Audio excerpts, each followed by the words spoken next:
huemi. Bena huemi no.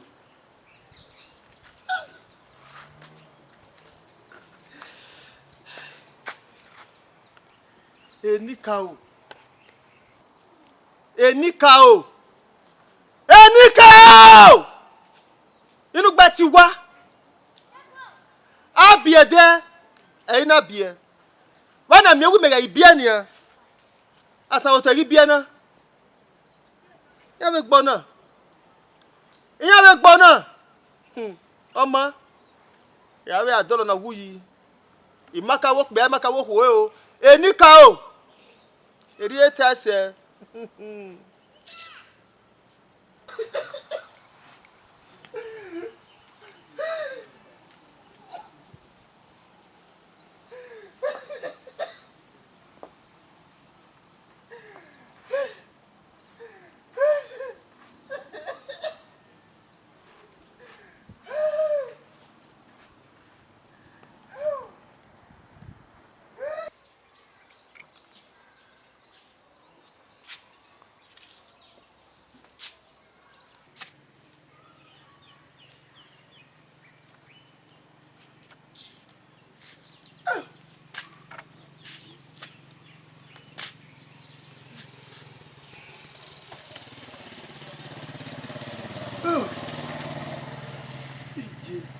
Ebe baba. Ije. Ebe baba. Ije. Ije. Wagire mana ba. Warta mame ware mapa.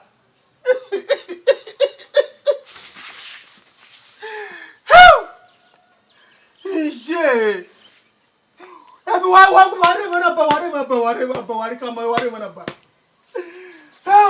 Ije. Wawe ni uni mawu, wawe ni u. Era no ri ba no kese ake mewe o se we me. Kele de ade ndi o mebu e. Oglogu e ya ya nyonu e. Ge ni zoro gwara polo senia. Omo era ma fi ama evo mo.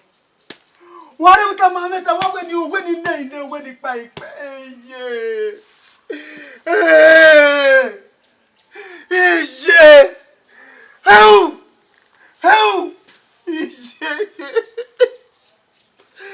Apa maburu na hi baba.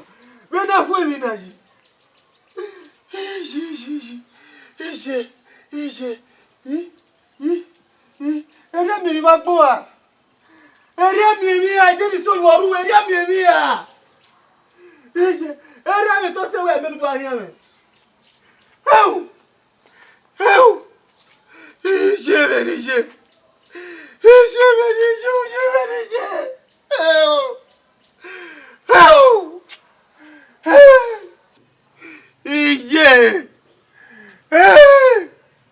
Ora mi va gboa. Abe baba ware mana ba. No we ngo bera wo. Iwege. Oge jo we wege. Aga inde mi wo gi megi mo biata.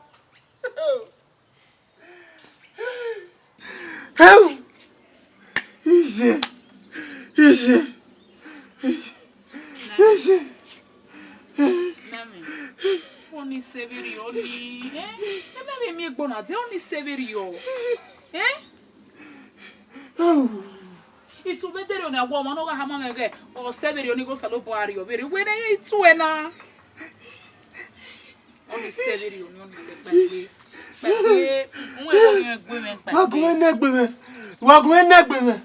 Wagun enegbe me ni mebo. Ebo ye fe no yan gbera ni yan ahun tuwe ma. Ije. Oni se no pa gbenu le me to ya ku e. Ke na wapa. Keke wi mi. Ije. Oni se. Ije. Na le no tuba ya sun ogo me. Ya la wa ya ku oni se video. Ya me so me gbe. La wa. Una igualo La wa.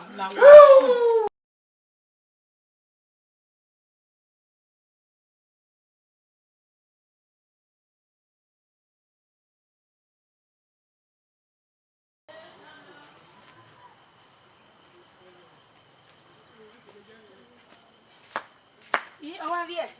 Sister. Sister.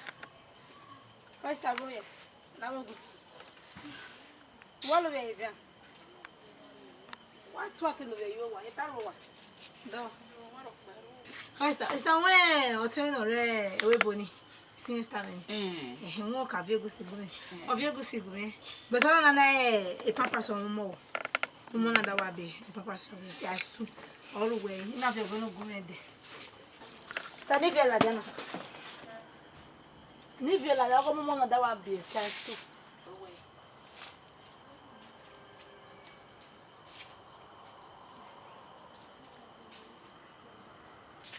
Bi me ita no so no na. Bi me o. Sister, come on, that bien no. Say as too no. We may see vo. Costa. What the pampasa? Oh, mona that bien. I want more lawa. Matero bien. Mama, I said to do. Imaziba, Imarovia, well.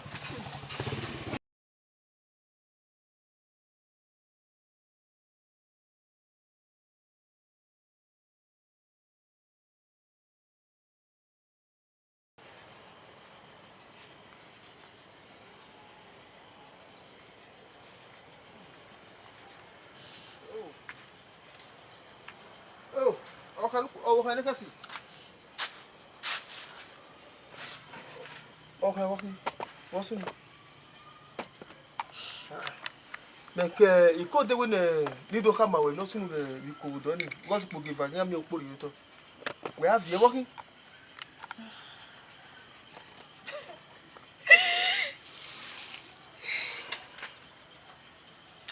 na nu kume gun working na I have you no.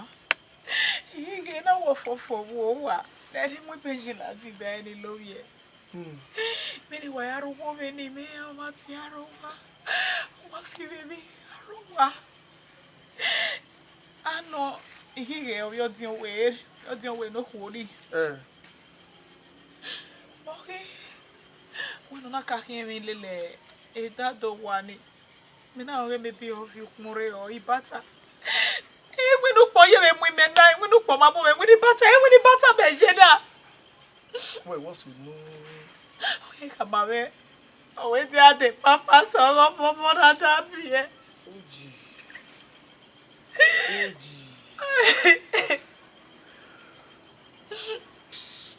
The papa saw of what I happy. On the sun. Every now and then, I have more again. The papa. We the papa. None of your way. No lady who have more. Not to say you are both you egbe. Any conference you are both with your egbe. Ruda Omako no sube. I don't know one, no where you're going again here over take a new bini. Pagbe. Anyway. Oh,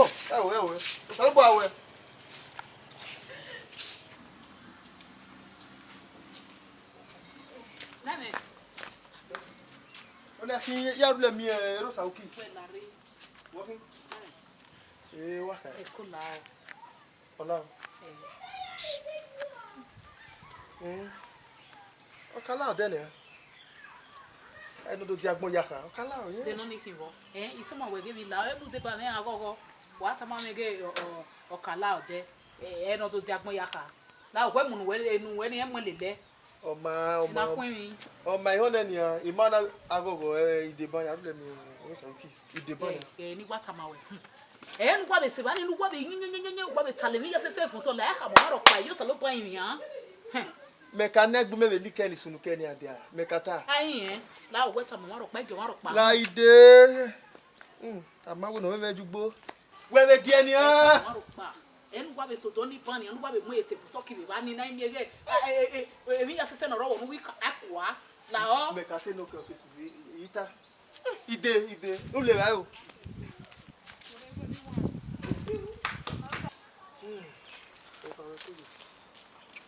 Koyo. We were giggling. Mana give it, you're not getting it. Yeah. Ogia mami. He said, oh, Era mi epa mi wa tabo. Eni ala tabo. you're going to be like that. See, Mata mo ro pa. Atoni now, mata. Mata o. We ku we na wa ni ri. Ina we iga ire do ti we ni made gbegun wa. Mami ona no wa la ona. E ka mo. Ona no wa la ona e ka mo ro pa. Awa. Ya se gbiji me. Ige o. But the man how we do gas no? Yeah. Sa ma kele nya ji. Iya, when we no really kon on there who guy too much. Iya ga gbe. Awa. Who near your fie gbe den me hia bie. Yin rock ba ho. I trust you now. Ya wa ko love you fio pio hia. Yes. Oh, ba mi ho da. Amari we no san fancy. Aje na. Rock ba ho. Wa bio na, wa bio. Hey, diagbon ya wa eni ona. Eh diagbon ya. Ate we Ijiri. salobo. O ma ni edo age wa ge ti imazi yomo. De ni wa wi ko wa bo. Una worry okay dey worry. Okay dey wa vaye, you wa vaye. But Age boke. Ije. correct dey.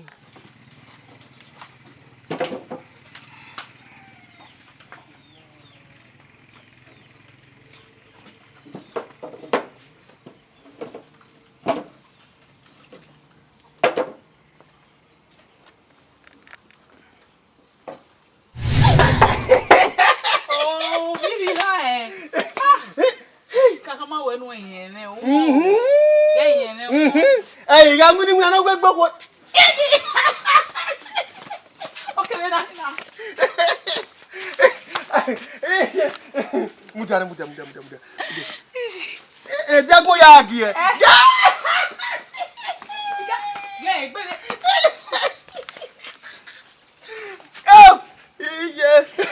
O sale bodo ri ewe me o we se o. Ko. Oru le yegwe we. Ori onu. Ori papa na he.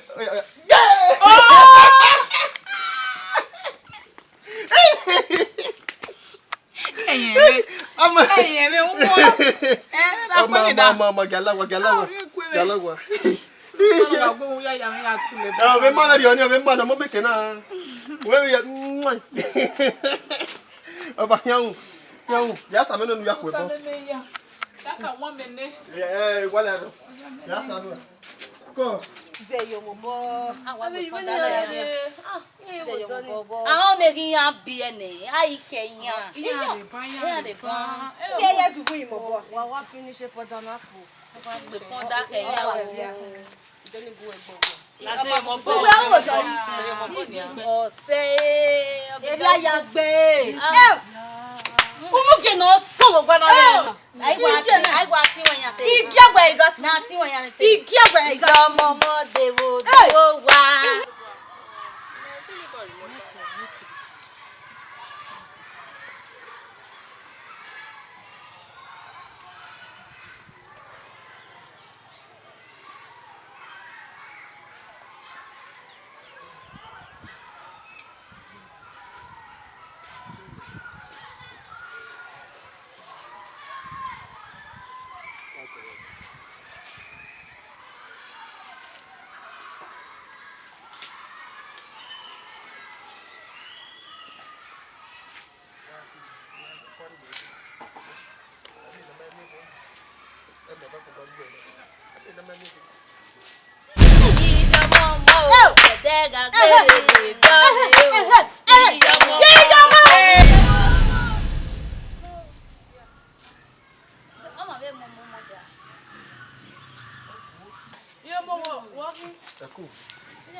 Okia o mama.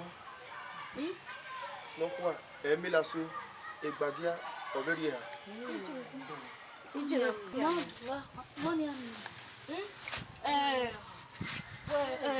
Ide. La mu ke fe Ole lesu. Wa e pa bagari ane. Ole lesu.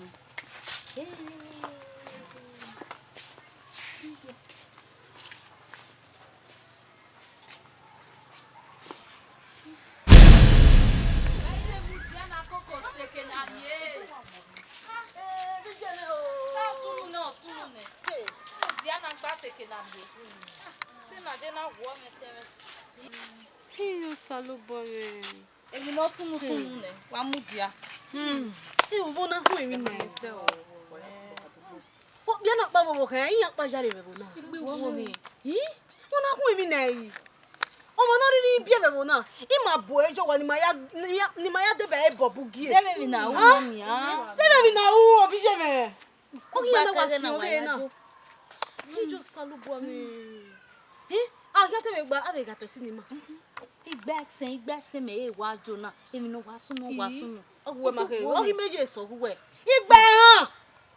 Igba e ye jo na. Ogun me gba. Owo me. Igba ha. Igba ba te no. Owo me igba ba te no. Hi salubo. Na te we o ka oni le lo wa ya nwe person. Mami person, mami omomo. Hi salubo no ya mi afan o. Egbe na ya gwe me. Hi salubo me. Me wa be arie ma na ya je na ya gwali ove na arie. Ma ya je ube pe person ko gwale person no. Ya Ya gwalo degbe no, ya gwale. Gwale gbe no bia nu ya gwa. Ya gwale person kia. Idi ma fi do bia bo do na kia. Very she wako. For the block you where. Oh, you me person. Wait. What don't you know what that there. Go phone. Wa fe ko gbe kere le lawe o yo na pa ke yinu. Wa pa wa je me no kwa mi wa pe. Pesi ma mi mo era. Ka da ko no ku mi la.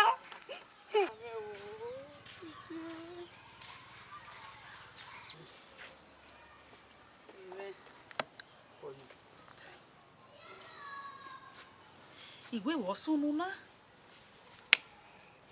Wo sunu. Ya.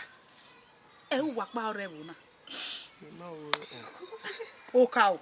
O geva. O ge a o ge na. Wo sunu. Ha? Na wa mi ewe. O ime. O we wa fie ku iwe. Awon mo ka kele gbe kwa. Ege ya. Abi aye me.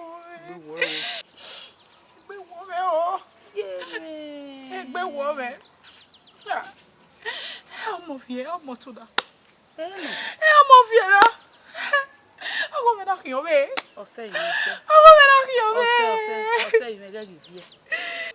E givie ru da e na osie. Na na mi ewe me na wa ran na odi pon kuro na wa ade na. Ina we bu wa evado mi ado no wate otakpa. Ha? Owu gwe na mo wi me no ro. Ina we ga no wotaso. Adege mi soro no ka ye gbe kan gbe. Dege no pe kire akemi o wa bo wi me. Ba ro ze wodo wa me. No we oge. Oge ke egbo na kala do sie na je na. No we sie na do we sie na je na. Emi ro mama sudu. Mama yi ewe bi ose. Ege ni aya mo je me. Ni ave ka me. Ni ave le ga me.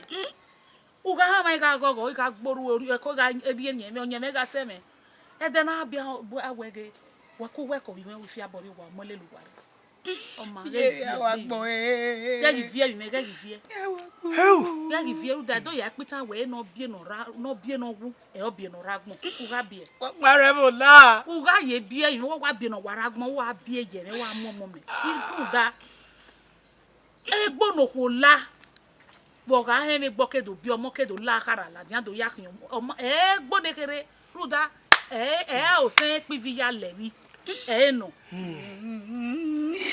o ma iwe me to bi me zebi jomo iga gwa lo te mi no so na iga gwa lo to iga mi o me ga la dian ye me na iye bi me mi wa ta na ge ajeri o when me je egbe we mene 5 children egbe we mene Papa me ti agbo ya mo papa me ti agbo ya ose bi me ose e gi vie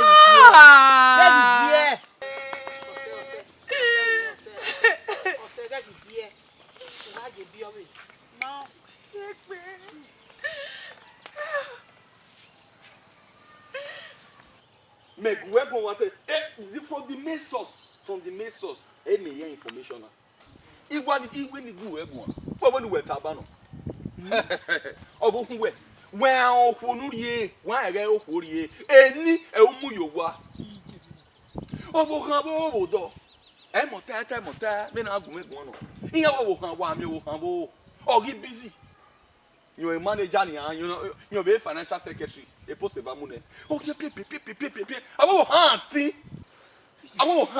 to a economic land o wa land ize igogo ye igbe ebube ye igbe bubu iya ebube gbole ya awo hin move o gbe kika move o yin o pia o pa ne amu ebode private jet ason o ge ni amu ebe even of who we ya wa ekun wa fiege ni ekun yo fiege o wa fiege kun o wa sie ya ni ya la o igwa land wo o wa fi oboyo o wa nwe la dia e do wa fi le you no be na she's born ije ni e do fi le you no be na she's born ija ruwe na bia no na mi eri mo no na ri mi eri mo bo ni e she's born wa no wo do e do wa ri e do wa o bo hu we ni o ma like me wo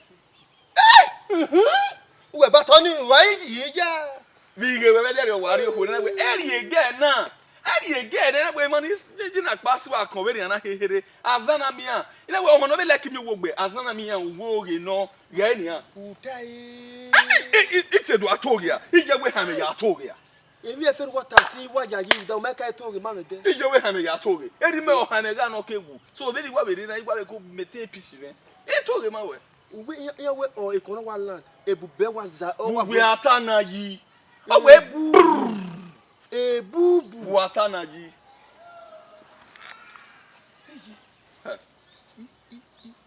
oburu akosu mo yan na okay o wa land o atoge metoge eni mieta ọmọ yo ne be ta mota ko na do me gbe so we ayi ye me hia agbagi me ke na we de ato ba me nu ye so no erigijo e me pa na me ma ni me tere na you we agbodi ahia e ma ni tama we me ma ni me tam we wa you we hia egwe na ebo obodo yi tama we ahia ahia me ku we yi tama we agwa me atamu we ime na tamu we egwe ayu we hia bo obodo ihe ge ba na wa agbo ha wa na yi tama we ga ya we hia egwe ne no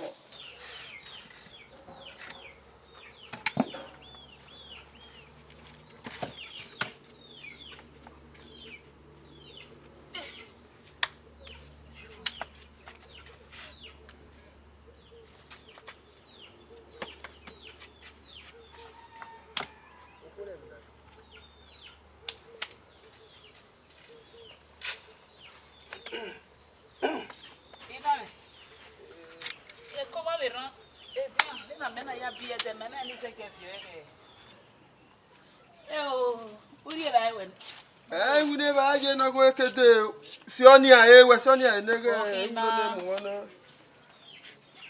o kame emi ni hobo e ogbegbegbe Boni ahin. ha mo si me fe kiri wa la fe e fe wa kama o kan azino kwefo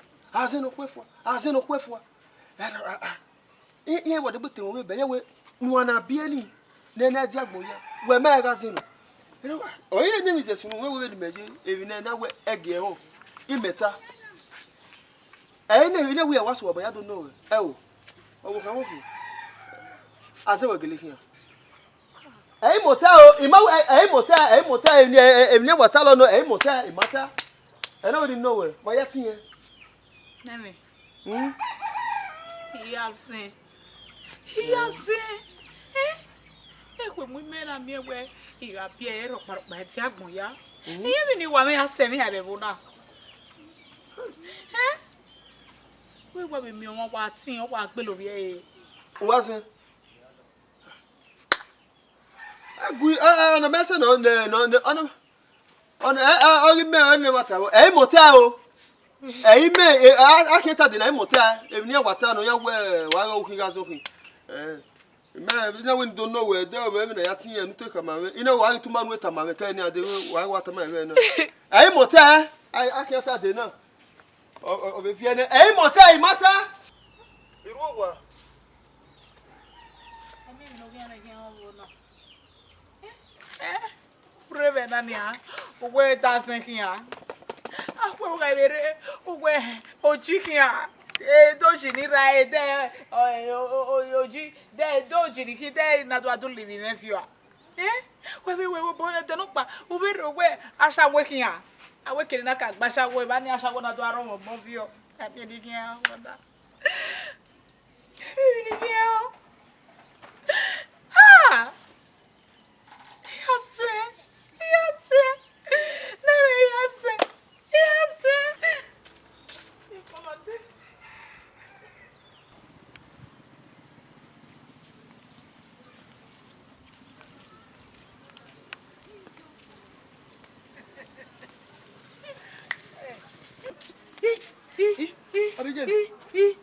Adegun no potama we ba. Obi jeme. Ubege. Inu gbe oboka. O emi no gbe lo omo. Udani je was do. O wa gbe lu wa mo. E dogele ya pita wo ko emi no gbe omo. E get ta. Ona wa gi emi wa fi ekun yo. Ona wa fi ekun yo ikwa. Ibu ehia. Me. O emi no gbe omo. E get ta. Omo get ta. Omo gbori yen o. E mo ka ma olu kikan lo. Obi we da Narianusin. We ma wo ma ni meki. Ibu ehia. Oso guga papa. Sorry eh. Papa. Ihia olu ya wa so ore mi opa. Ige.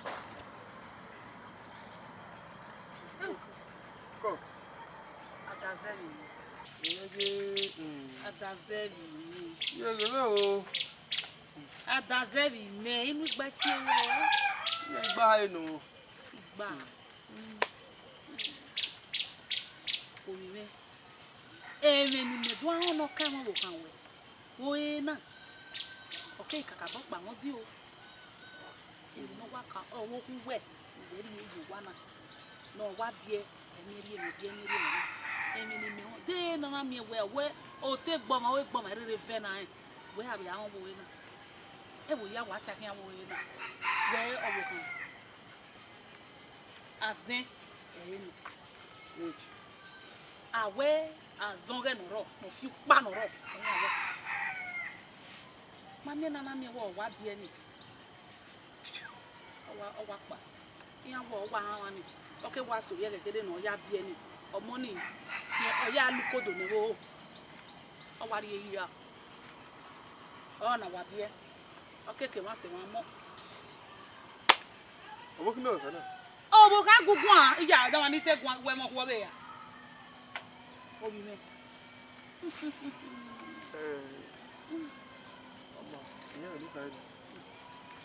Me mato ne ite tora ma hotel ya.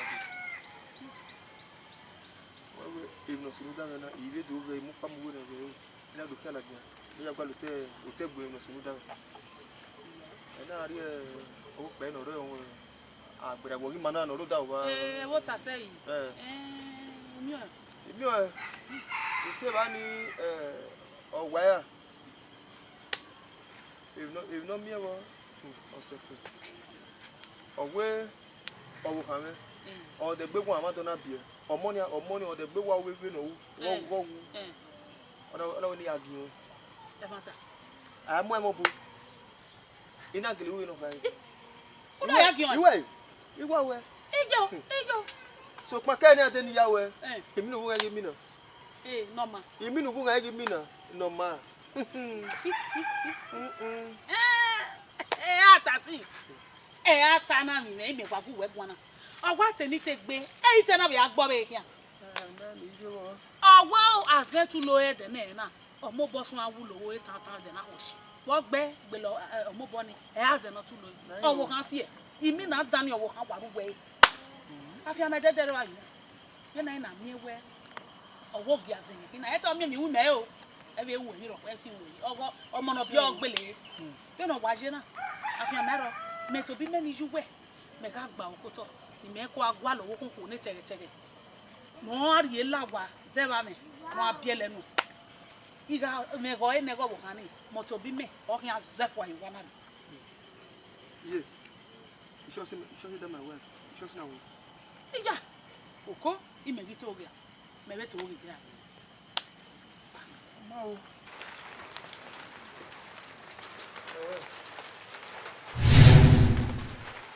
Again one una demo. We don't be near there. No body one will the building. Let me tell you can you. You have to go on the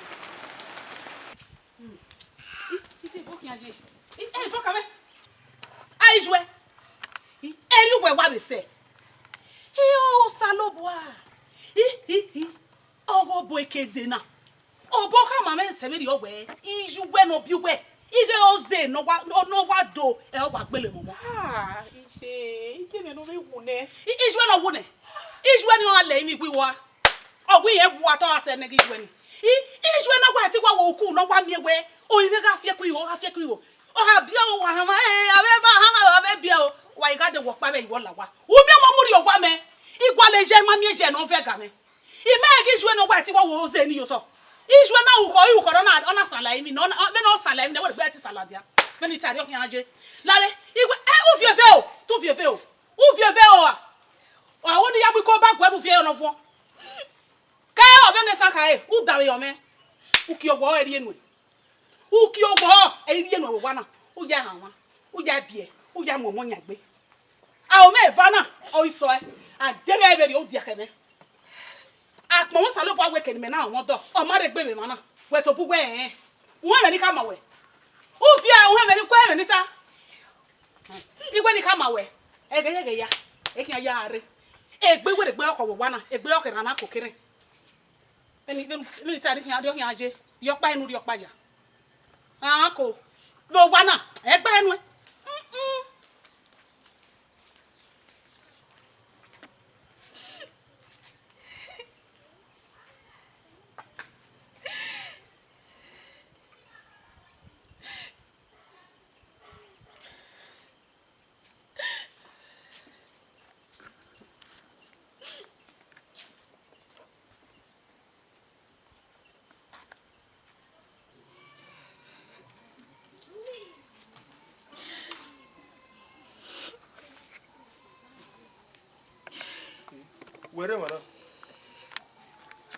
Where mana se me wa ili oko ala wa dori ra do fi gbegbore where by walking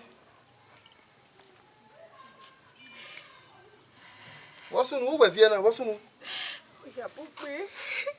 o je wona hin em no gbera o we ye o na la where bo do Ijuere. bena ijwe wona bena O ja pa ni juere ye bebe na, o ku ja pa ni juere ja bebe na. Oni jime oni jebe wo walking Ijuere o me gbe. O ne ya fi gbe ye na wo de ijuere yo ya de.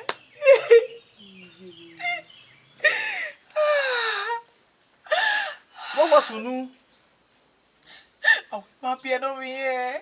O wi e yo ngo bo mi we. Iye mi o ma no popi e, no popo we. Iye mo si eyen ma ogu ma bi e.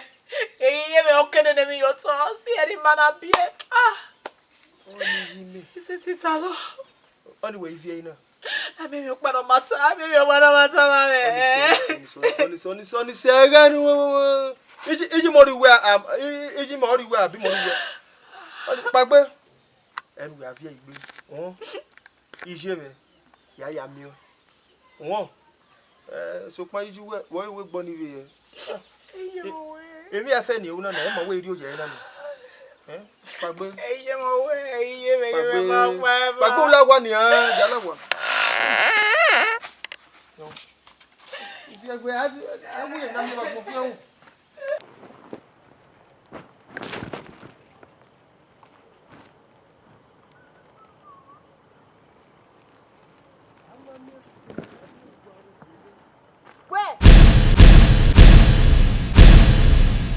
Boa.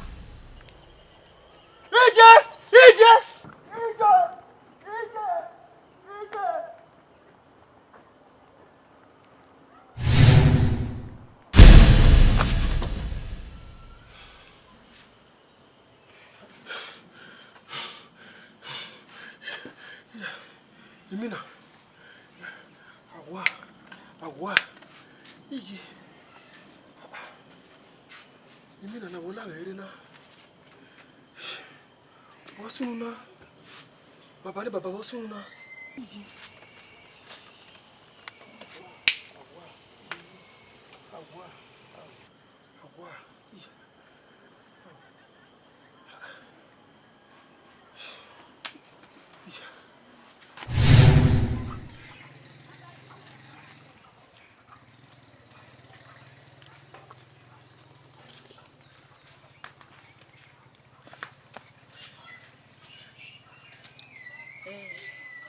O weno rioku. O weno kokude. No la wo. Wọ́n gume kun. Wọ́n gitati agboro patati me gitati miro patati. No la wo imenu e owere igokun dia. Ori ro me na gbe. O da oro me gbezo. No la wo ji. E fomo bo. Na wa ho we ya na. Iyo no fomo bo. Na wa tu wa na. Kate me. No way. No la wo. Na bi ahun we aga ibe bi omo na awe igokun dia obi omo na ye nu la wo. No to gbe mo ro eno ma. E na ri yoruru me na goje. Nu la wo. Nu egume kun mi. Nu egume fi awo. Nu la wo goje nije. E na to ri yoruru me na boy. Nu egume nu la wo goje. Nu gume won mu eme no ma. Ọmọ ni gwalo ọmọ na gbera ọmọ na gbise ọmọ na odi agbonja o la wo woje e na ri oru me na e na ri egwe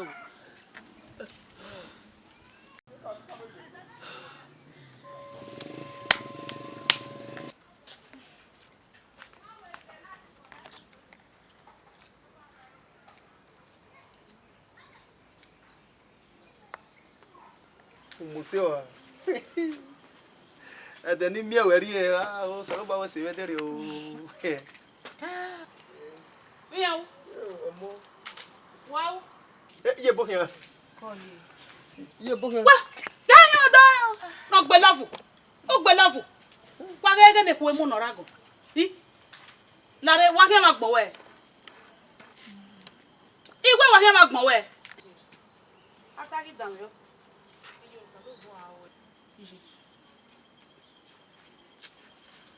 Iyo salobo awe now. Ki amori ya yo salobo abo. O salobo oga we. Salobo awe. E mata. Oni we ranu ta mi me wo salobo aga we. Ije wo salobo. Ke iwe. Wa gu mi wa ya bi u bi amere ga ya iwa o. E mo ne o ti no kwa wa we. Wa ga be ne ku emu no je. Hi. O wa salobo aga we. Lare. Obi aga kere ri enu ewo wana. O kekere ba ku we ko donu dun ade so wana wa va ajalo ya da. Okay, o se nga. Benu gwe je na, we onsa. Ale ni mani aje. Ye gwe mudia. Mudia iduwe. We mudia.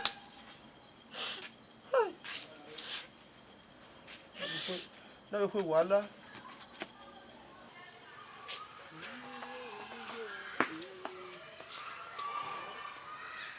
What Eba eno. Gege lo ko mo na wo gbe. Oh, we ba ye mu di eba e. Wa mo gbe mu e wo gbe.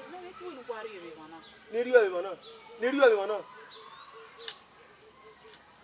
Wa mo eba ere.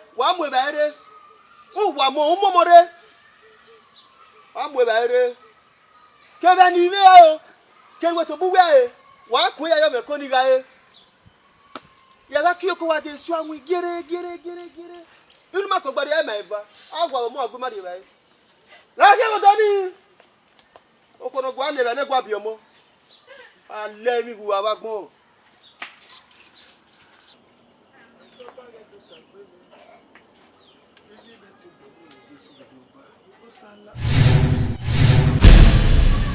Ija, abere.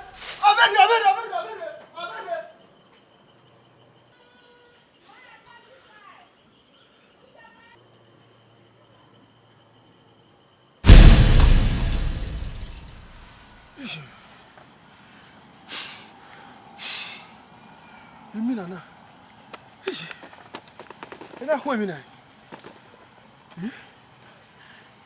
O fe kire no to wa ni no. Imi na te pe wele. Ha ko ve kina ni mai no. Eh.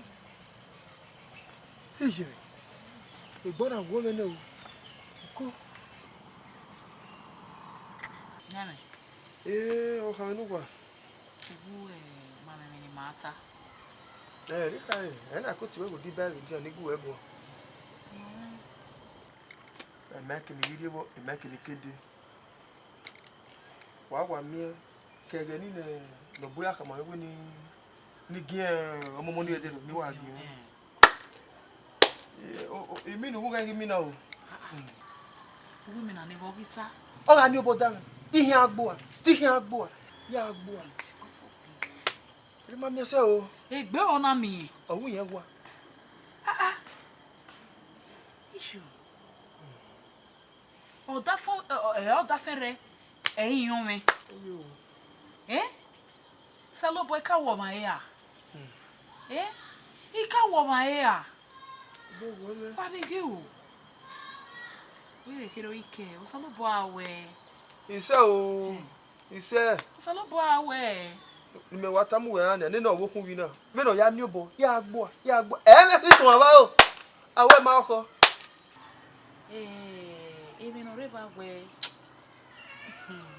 Obi e kere o ike. O salo bo yuki dollar son ni ma. Ise o. Ise. O salo bo yuki dollar son. Ise. O salo bo awe.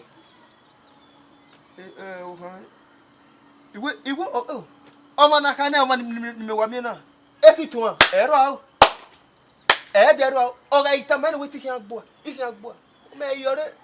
Ade iwe pagbe we. Imawu. Ena ni ka no ta ma we na ai kedo mi ewe. Ese ti we mi ro pa. Ate we mi na ate se we no mi na. Ese ti we.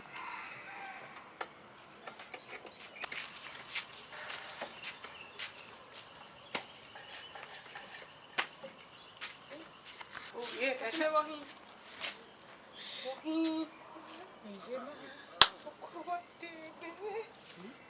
Mi atelu le se church, yan we pastor mark gain acting. O sa we se o ma pa ni a. Walking. Ai, vamos lá, tota. Só no go ego. Ero na, ma we we ye ke po mari ade. O ke se ti ta o ma mi no sunu da me. O pe gbe wa ye ni ya àwọn dona. Ọmọ wo, we mi me mi ọmọ a, ni ma we ya re mo da. Ya wa pie. De ne wa pie ni. Dire ya wa we ri gbe.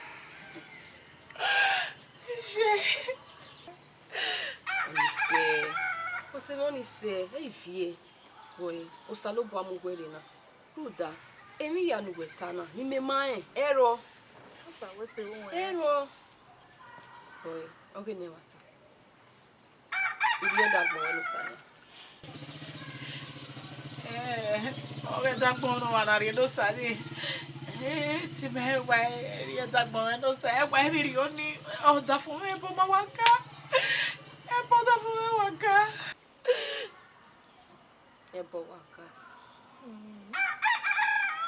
Gwe mu egbe we hin ari da gbogbo enu sa. Ka bo. Mu egbe. Ni ye na so e puru de pe wo re. Oma. Nuna mu egbe na. O wa se mi kaka bo. Iya we o ga se go pa. O pa fie. Eno sunu.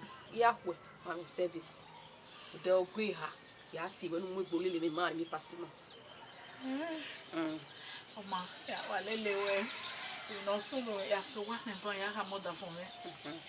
Ya ha moda fun me. Me no ri ka ya gwe. O wi e me te mo bare. Ugwegwa. Kwa ize hanare. Ore. Ugwegwa mi no okuya gwa okwa egwa nkwa. Mwe ni kaina. Efie. Tuda eno yugwe sekini pastimeji. Emi here no ni Emi here no. Emi ya no wasunu wi gyo kwa we ya. O watale ya mawe. Emi here no ne na. Sopola, no pero mi ma vedere ya ta bare. Oni se.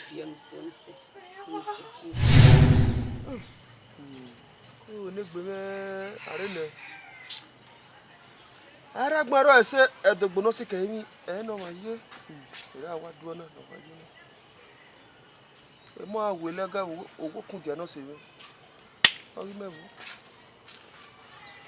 No de ri ya hire. O no gbodo won ko ro ni.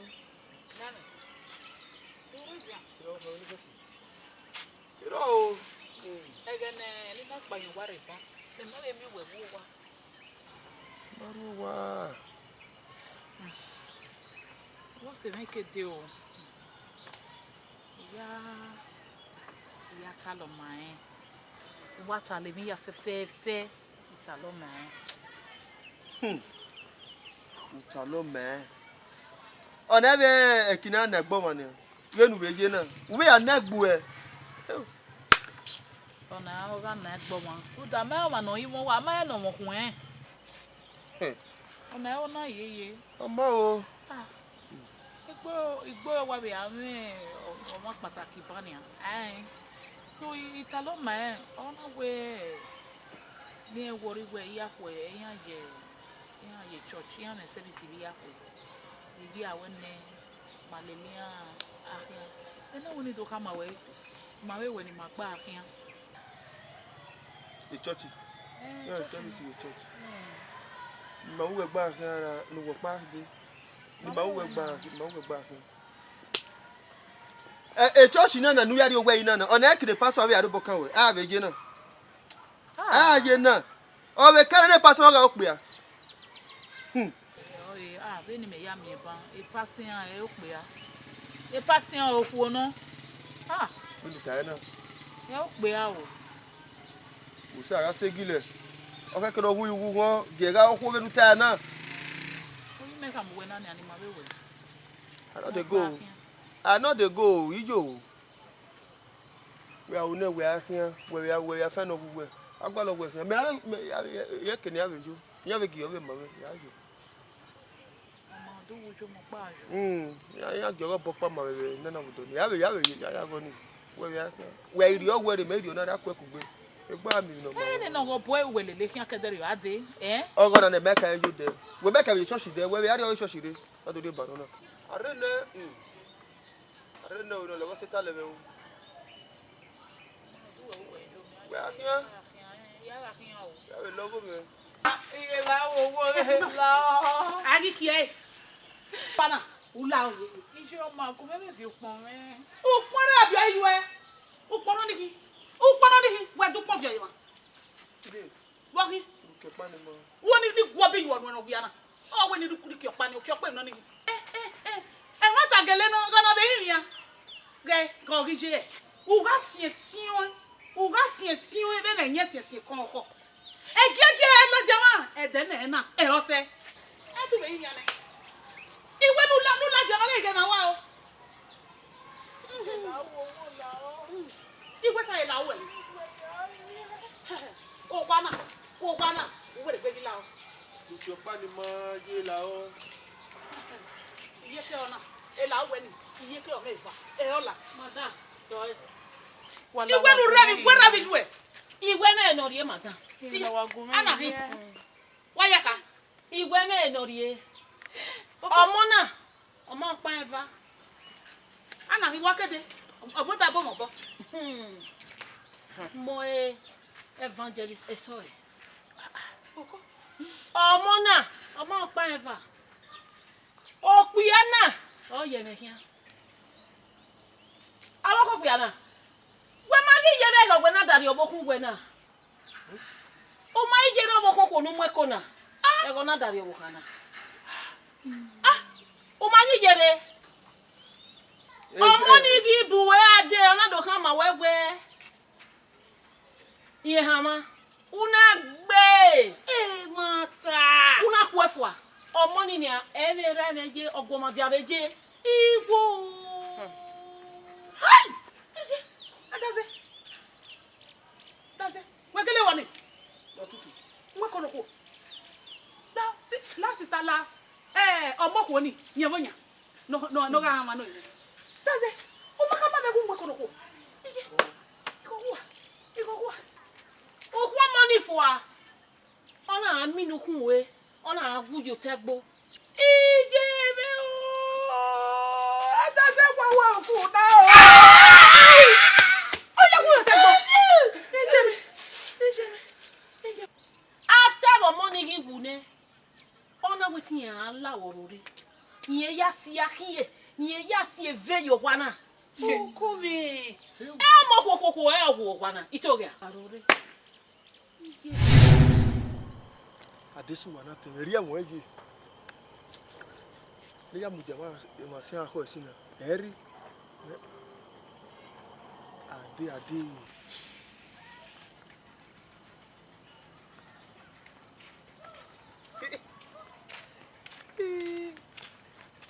Adesu wa nimekiwa mujama sia ako we. Etiga we wo. Rawe wo mega ogoni kama rose. Rawe wo. Adesu ba. Ariske venia, weskeme. Nisike. Skemenia. Ni mawa ko wa wewu won. Lewo bena. Yu. Wa ula na. Uga oni u ari kwa. Uri mi ari kwa. Dede wari wo. We met me daddy ko. Udari ko we gugu ado wo ko be mana wo ko kan we. Atana ade. Owo kawe, owo de so we. Owo kawe ni. Gele. Okay. Oni mi gwa di ye wa. Do ko ko give yari we. Ise ko ko. Ade.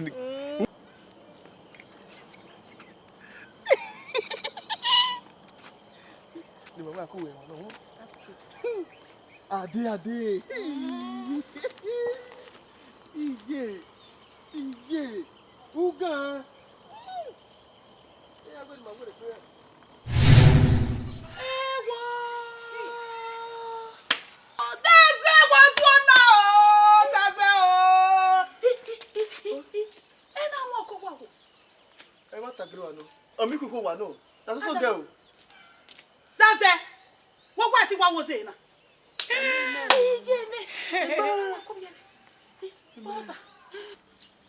Wana de yari ogobo. Obona bo ore ni wa gian wa. Ogigelere wana mo de wana gian e. Ewo. Kijere. Ki na wele gbe po. Omo ki mi oto na re. We say Jesus. Ona do ale mina re. We mi be mina. I dey see it o. Ugele mina mi. I dey see it. Ije mo na kama ba iwe. Ewo kana na. Bono we ama o. Ime yin e ga no le. Ime yin nu. Omo ni ni a, ogwa lega igi ogwa na. O puti ana we beri meyo wana we na be ya mo ko we mo. Ora ya mo ko we. Ora ya mo ko we.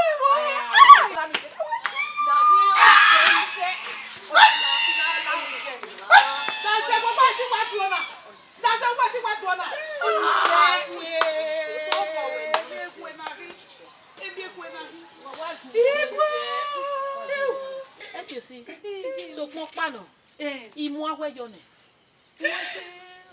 Ineru yo ne, ejo le gbe sunu wo wa na. So mo pano, why dey da hu wa no sa o. Why is my church? I don't say you want to go na. Yo wa ke ko be ko me wa ke.